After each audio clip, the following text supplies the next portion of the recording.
Assalamualaikum warahmatullahi wabarakatuh. Waalaikumsalam warahmatullahi wabarakatuh.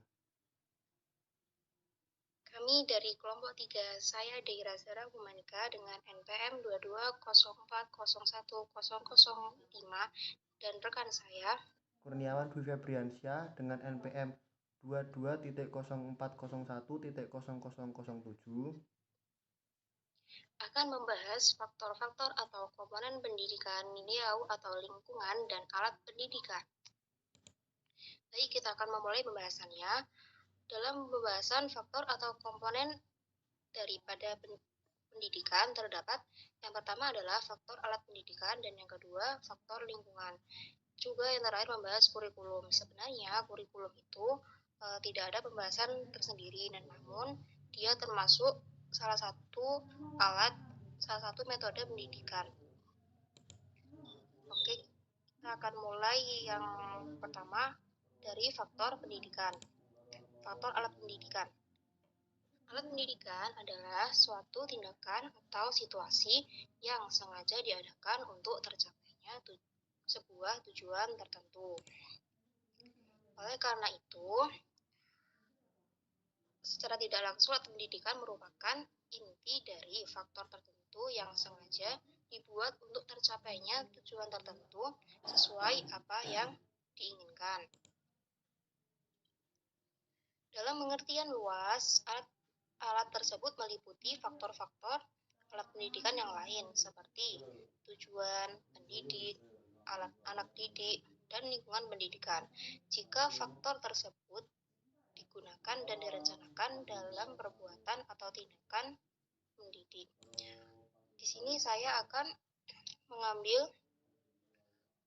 pendapat dari beberapa ahli tentang pengertian alat pendidikan. Saya akan mengambil dua pendapat saja. Yang pertama dari Barnadib. Menurut Barnadib, alat pendidikan adalah suatu tindakan atau perbuatan atau situasi atau benda yang dengan sengaja diadakan untuk mencapai suatu tujuan pendidikan. Dan saya mengambil pendapat dari Sadullah. Menurut Sadullah, alat pendidikan adalah suatu situasi yang diciptakan secara khusus dengan maksud mempengaruhi anak didik secara pedagogis. Kemudian, dalam alat pendidikan terdapat macam-macam alat pendidikan. Yang pertama adalah alat pendidikan positif dan negatif.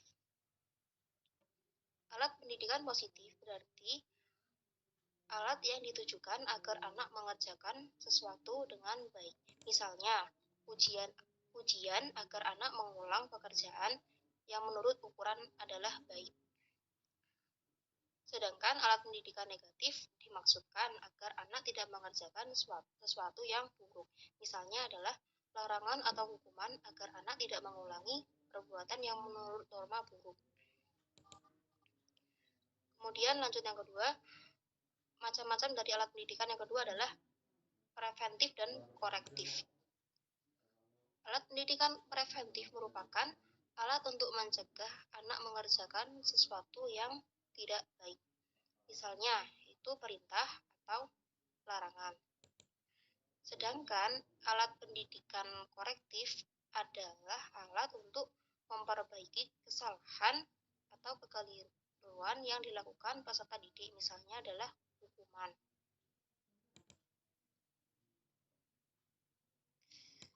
Dan yang terakhir dari macam-macam alat pendidikan, yaitu alat pendidikan yang menyenangkan dan tidak menyenangkan. Tujuan alat pendidikan ini ialah agar peserta didik menjadi senang. Misalnya, yaitu hadiah atau ganjaran. Sedangkan alat pendidikan yang tidak menyenangkan tujuannya agar peserta didik merasa tidak senang dan tidak nyaman melakukan sesuatu karena aktivitasnya tidak produktif. Ditinjau dari segi wujudnya, maka alat pendidikan bisa berupa yang pertama adalah perbuatan pendidik atau nama lainnya adalah software. Nah, dalam software ini mencakup nasihat, teladan, larangan, perintah, ujian, teguran, ancaman, dan juga hukuman.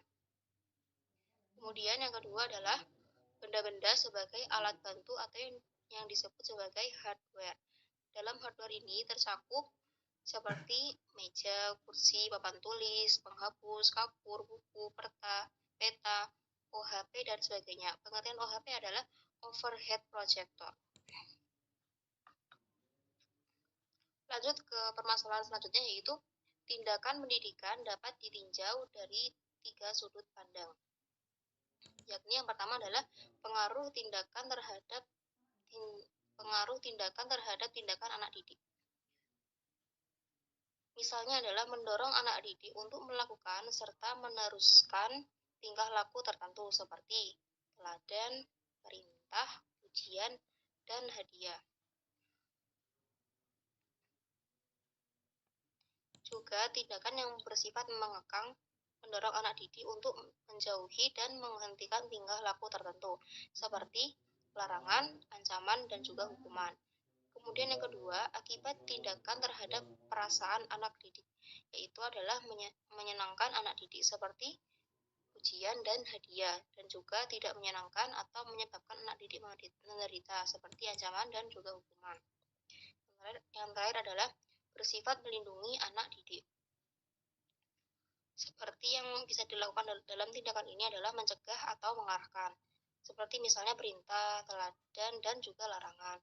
Dan yang terakhir, memperbaiki, yaitu seperti berupa teguran, ancaman, dan juga hukuman.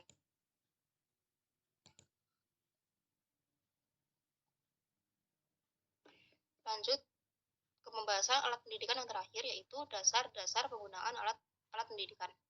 Hal-hal yang harus diperhatikan dalam memilih alat pendidikan ialah yang pertama, tujuan yang dicapai. Yang kedua, orang yang menggunakan alat. Yang ketiga, untuk siapa alat itu digunakan. Dan yang terakhir, efektivitas penggunaan alat tersebut tidak melahirkan efek tambahan yang merugikan.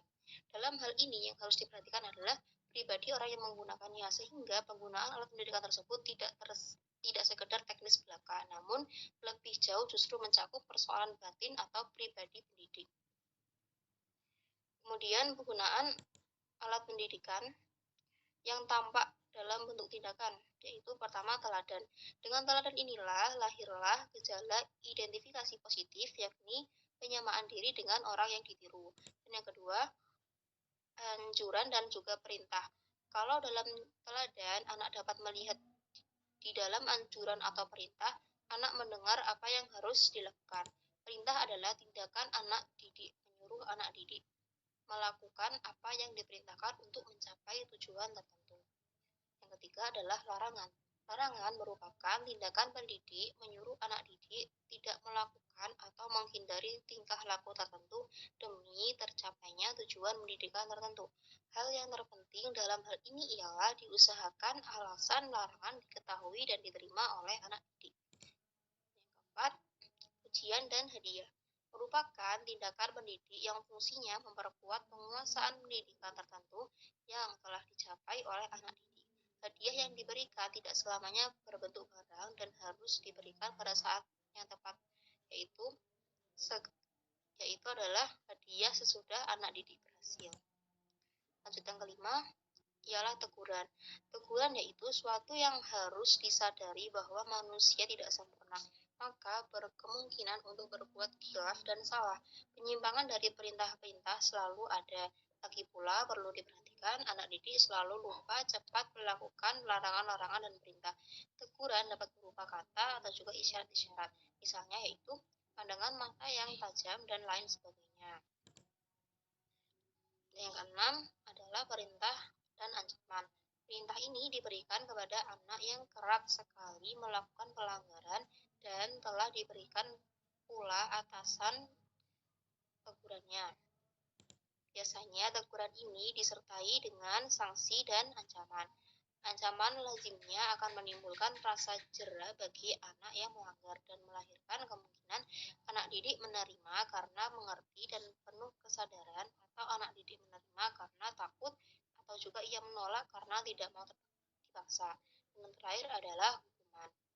Menghukum adalah melakukan atau mengadakan nestapa atau penderitaan dengan sengaja kepada anak didik dengan maksud penderitaan tersebut dapat benar-benar dirasakan untuk menuju ke arah perbaikan.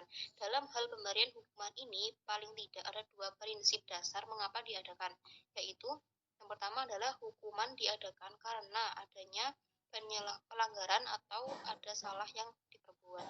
Dan yang kedua adalah prinsip yang kedua yaitu hukuman diadakan dengan tujuan agar tidak terjadi pelanggaran. Selanjutnya pembahasan faktor lingkungan yang akan dibahas oleh rekan saya yaitu Kurniawan Febriansah. Pembahasan yang kedua adalah faktor lingkungan. Menurut Sartain, ahli psikologi Amerika, yang dimaksud dengan lingkungan environment meliputi kondisi dan alam dunia ini yang dengan cara-cara tertentu mempengaruhi tingkah laku kita, pertumbuhan, perkembangan atau life process. Pada dasarnya, lingkungan mencakup tempat lingkungan fisik, keadaan iklim, keadaan tanah, dan keadaan alam.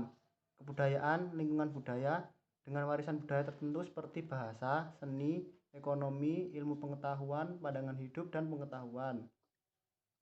Kelompok hidup bersama, lingkungan sosial atau masyarakat, keluarga, kelompok bermain, desa, dan perkumpulan. Menurut Ki Hajar Dewantara, lingkungan-lingkungan tersebut meliputi lingkungan keluarga, lingkungan sekolah, dan lingkungan organisasi pemuda yang ia sebut dengan Tripusat Pendidikan. Lingkungan keluarga. Keluarga merupakan pendidikan tertua dan utama yang dialami anak serta lembaga pendidikan yang bersifat kodrati orang tua. Orang tua bertanggung jawab memelihara, merawat, dan melindungi serta mendidik anak agar tumbuh dan berkembang dengan baik. Secara sederhana, keluarga diartikan sebagai kesatuan hidup bersama yang pertama dikenal oleh anak, karena itu disebut primary community. Pendidikan keluarga ini berfungsi: 1.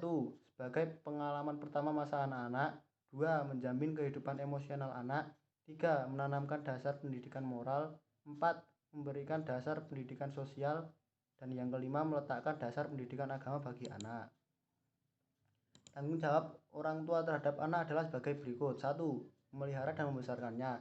Tanggung jawab ini merupakan dorongan alami yang harus dilaksanakan karena anak memerlukan makan dan perawatan agar ia dapat hidup secara berkelanjutan. Yang kedua, melindungi dan menjamin kesehatannya. Orang tua bertanggung jawab terhadap perlindungan anak, termasuk menjamin kesehatan anak baik secara jasmani ataupun rohani. Yang ketiga, mendidik dengan berbagi ilmu. Orang tua memiliki pengaruh yang besar terhadap anak. Orang tua perlu membekali anak dengan ilmu pengetahuan dan keterampilan yang berguna bagi kehidupan anaknya kelak. Dan yang keempat, membahagiakan kehidupan anak. Orang tua berpengaruh besar terhadap kebahagiaan anaknya. Yang kedua yaitu lingkungan sekolah. Sebagai sumbangan sekolah terhadap pendidikan, diantaranya adalah sebagai berikut. 1. Sekolah membantu orang tua mengerjakan kebiasaan-kebiasaan yang baik serta menanamkan budi pekerti yang baik. Kedua, sekolah memberikan pendidikan untuk kehidupan di dalam masyarakat yang sukar atau tidak dapat diberikan di rumah. Ketiga, sekolah melatih anak memperoleh kecakapan-kecakapan seperti membaca, menulis, berhitung, menggambar, serta ilmu-ilmu lain yang sifatnya mengembangkan kecerdasan dan pengetahuan. Di sekolah diberikan pelajaran etika, keagamaan, estetika, membedakan benar dan salah, dan sebagainya. Sifat-sifat lembaga pendidikan sekolah yaitu 1. Tumbuh sesudah keluarga. 2. Lembaga pendidikan formal. Dan yang ketiga, lembaga pendidikan yang tidak bersifat kodrati. Ciri-ciri khusus pendidikan sekolah yaitu 1. Diselenggarakan secara khusus dan dibagi atas jenjang yang memiliki hubungan hierarkis. 2. Usia siswa atau anak didik di suatu jenjang relatif homogen. 3. Waktu pendidikan relatif lama sesuai dengan program pendidikan yang harus diselesaikan. 4. Isi pendidikan atau materi lebih banyak yang bersifat akademis dan umum. 5. Mutu pendidikan harus ditekankan sebagai jawaban terhadap kebutuhan di masa yang akan datang. Dan yang terakhir yaitu lingkungan organisasi pemuda.